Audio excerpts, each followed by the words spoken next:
welcome our honored, distinguished guest, the Reverend Dr. Martin Luther King.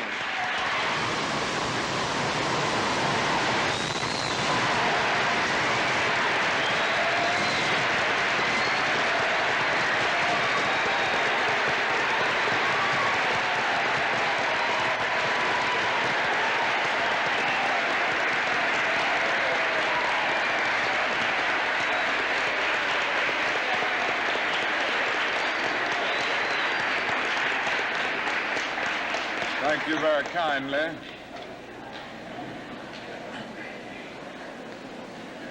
Principal for NOIZ, Mr. Williams, members of the faculty and members of the student body of Barrett Junior High School, ladies and gentlemen. I need not pause to say how very delighted I am to be here today and to have the opportunity of taking a brief break in a pretty busy schedule in the city of Philadelphia to share with you the students of Barrett Junior High School. And I want to express my personal appreciation to the principal and the administration for inviting me and for giving me the opportunity to see this very fine and enthusiastic group of students here at Barrett. I guess I ought to start out with a commercial, and that is tonight we're going to have a great night in the city of Philadelphia at the Spectrum. Now, I know you've heard of that new impressive structure called the Spectrum. And I know you've heard of Harry Belafonte and Aretha Franklin and Nipsey Russell and Sidney Poitier and all of these other great and outstanding artists. Well, they're going to be here tonight at the Spectrum. And I hope that each of you will go home and tell your parents to be there tonight for this great Freedom Festival. And I hope you will come also, for it will be a great experience. And by coming, you will be supporting the work of the civil rights movement. Now that I've gotten the commercial out of the way, I'll move on and say some things that I want to say very briefly. And I'm being very honest, I'm going to be brief because I have other engagements. I don't have a tradition of being brief all the time. You know, I'm a Baptist preacher, and we can talk a long time. But I'm going to really be brief today. I want to ask you a question, and that is, what is in your life's blueprint? This is the most important and crucial period of your lives, for what you do now and what you decide now at this age may well determine which way your life shall go. And whenever a building is constructed, you usually have an architect who draws a blueprint. And that blueprint serves as the pattern, as the guide, as the model for those who are to build the building. And a building is not well erected without a good, sound, and solid blueprint. Now, each of you is in the process of building the structure of your lives. And the question is whether you have a proper, a solid, and a sound blueprint. And I want to suggest some of the things that should be in your life's blueprint. Number one in your life's blueprint should be a deep belief in your own dignity, your own worth, and your own somebodyness. Don't allow anybody to make you feel that you are nobody. Always feel that you count. Always feel that you have worth. And always feel that your life has ultimate significance. Now that means that you should not be ashamed of your color. You know, it's very unfortunate that in so many instances our society has placed a stigma on the Negro's color. And you know, there are some Negroes who are ashamed of themselves. But don't be ashamed of your color. Don't be ashamed of your biological features. Somehow you must be able to say in your own lives and really believe it, I am black but beautiful. And believe it in your heart.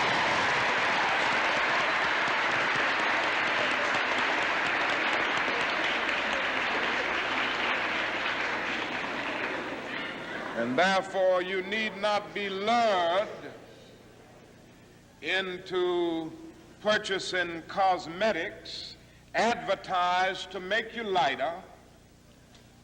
Neither do you need to process your hair to make it appear straight. I have good hair, and it is as good as anybody else's hair in the world, and we've got to believe that.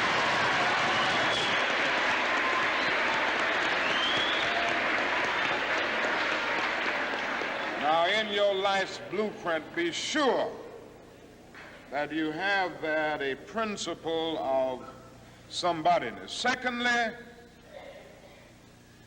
in your life's blueprint, you must have as a basic principle the determination to achieve excellence in your various fields of endeavor.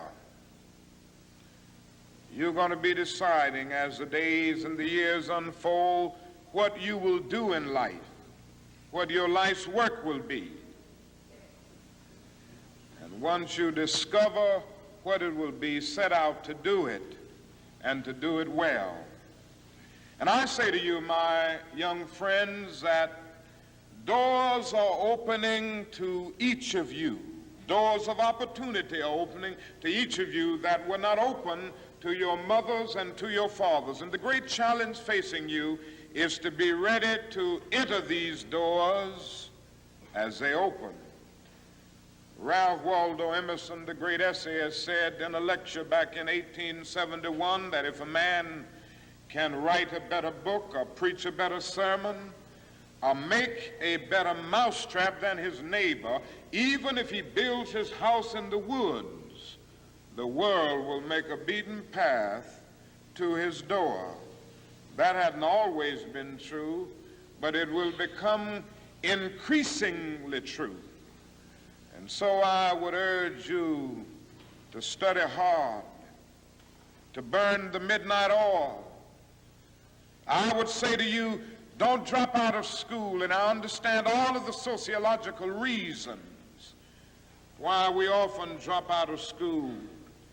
But I urge you, in spite of your economic plight, in spite of the situation that you are forced to live so often with intolerable conditions, stay in school.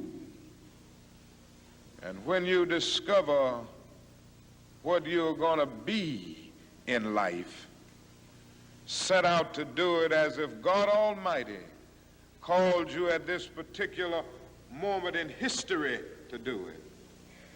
And just don't set out to do a good Negro job, but do a good job that anybody could do. Don't set out to be just a good Negro doctor, a good Negro lawyer, a good Negro school teacher, a good Negro preacher, a good Negro barber, a beautician, a good Negro skilled laborer. For if you set out to do that, you have already flunked your matriculation exam for entrance into the University of Integration. Set out to do a good job and do that job so well that the living, the dead, or the unborn couldn't do it any better.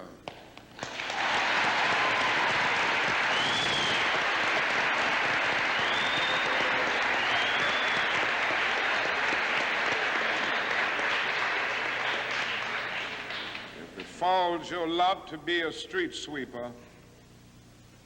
Sweep streets like Michelangelo painted pictures. Sweep streets like Beethoven composed music.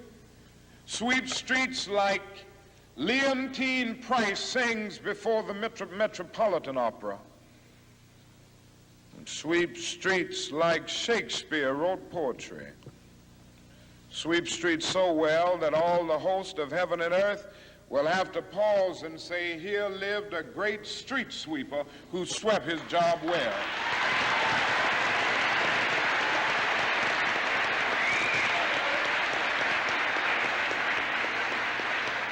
If you can't be a pine on the top of the hill, be a scrub in the valley.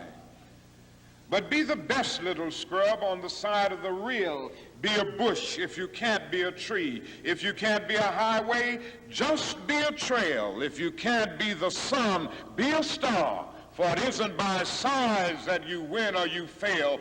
Be the best of whatever you are.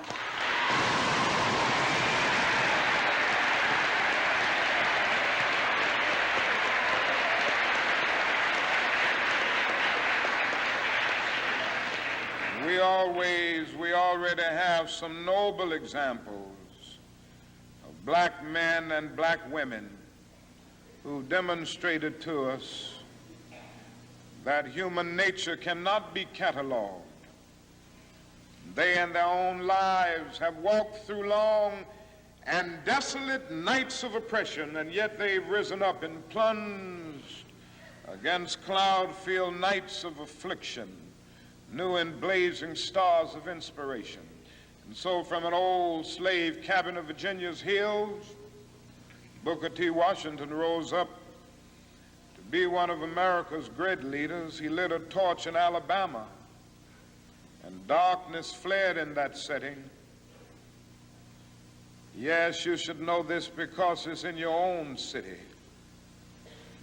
From a poverty-stricken area of Philadelphia, Pennsylvania, Marion Anderson rose up to be the world's greatest contralto, so that a Toscanini could say that a voice like this comes only once in a century. And Sibelius of Finland could say, my roof is too low for such a voice, from the red hills of Gordon County, Georgia.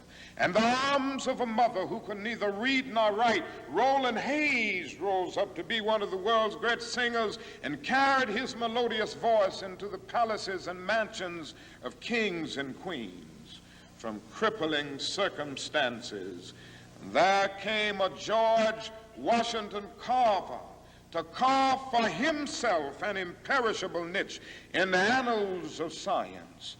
There was a star in the diplomatic sky, and then came Ralph Bunce, the grandson of a slave preacher, and he reached up and grabbed it and allowed it to shine in his life with all of its scintillating beauty. There was a star in the athletic sky.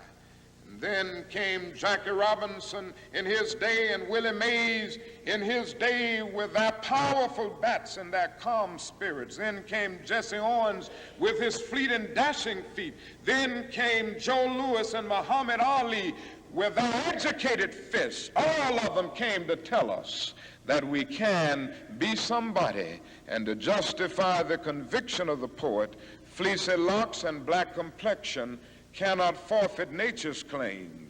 Skin may differ, but affection dwells in black and white the same. And if I were so tall as to reach the pole, or to grasp the ocean at a span, I must be measured by my soul. The mind is the standard of the man. And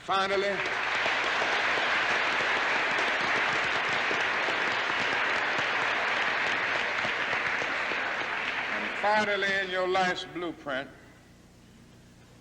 must be a commitment to the eternal principles of beauty, love, and justice. Don't allow anybody to pull you so low as to make you hate them. Don't allow anybody to cause you to lose your self-respect to the point that you do not struggle for justice. However young you are, you have a responsibility to seek to make your nation a better nation in which to live. You have a responsibility to seek to make life better for everybody. And so you must be involved in the struggle for freedom and justice. Now, in this struggle for freedom and justice, there are many constructive things that we all can do and that we all must do. And we must not give ourselves to those things which will not solve our problems. You've heard the word nonviolent and you've heard the word violent. I happen to believe in nonviolence. We've struggled with this method with young people and adults alike all over the South, and we have won some significant victories, and we've got to struggle with it all over the North because the problems are as serious in the North as they are in the South. But I believe as we struggle with these problems, we've got to struggle with them with a method that can be militant, but at the same time does not destroy life or property. And so our slogan must not be burn, baby, burn. It must be build, baby, build. Organize, baby, organize.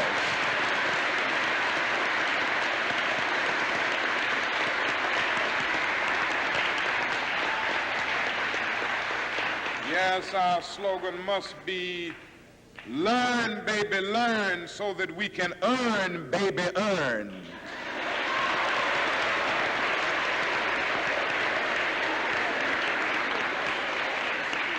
And with a powerful commitment, I believe that we can transform dark yesterdays of injustice into bright tomorrows of justice and humanity. Let us keep going toward the goal of selfhood, toward the realization of the dream of brotherhood, and toward the realization of the dream of understanding goodwill. Let nobody stop us.